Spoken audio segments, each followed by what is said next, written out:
Let's bring in the Deputy Representative for the U.S. Mission to the United Nations. That will be Tammy Bruce. I want to get back to that breaking news. Iran's foreign minister says the Straits are open to commercial shipping.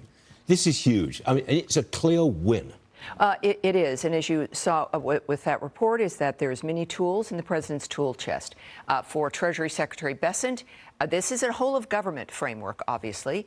The president's made clear what he wants. It is an end to the status quo, to never-ending wars, to the world being held hostage by bad actors, that we need energy for the world, and the president's doing it. He's the only one who could do it, and now we're seeing the results. There were complaints about an economic hit if he were to do this. Well, there has been.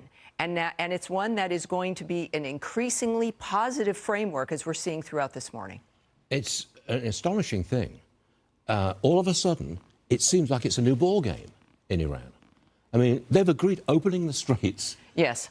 Well, it's been a constant effort by the Trump administration, and you don't see everything, of course, on television. You don't see the nature of the multitude of negotiations, of pressures, of points and tools that the president and the administration is using. So you don't see that played out every day. What you do see are results. And in this case, it's obvious. The president has made it clear that they have no other options. The leadership has been decimated, 50, 60 layers down when it comes to who now is dead, when it comes to the nature of the future of Iran and the Iranian people who deserve a better future, and the Middle East as a whole. It will never be the same because President Trump had the courage to do what no one else had. And that is to say, enough is enough with this. And we're seeing it. Is there a little bit of anxiety and pain in the process? Yes, and the president told people, this is going to change. Trust me, have some patience.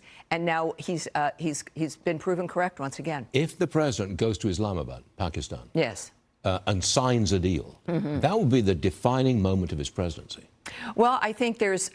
you know, we're still got several years to go. I mean, it's true. It's kind of exciting, but there are going to be many defining moments of his presidency. There isn't one. This is a change maker. It is changing not a region but the world. That my generation, the generations leading up to ours, have a different future because of President Trump. It will endure, and it changes the mechanism of what is acceptable.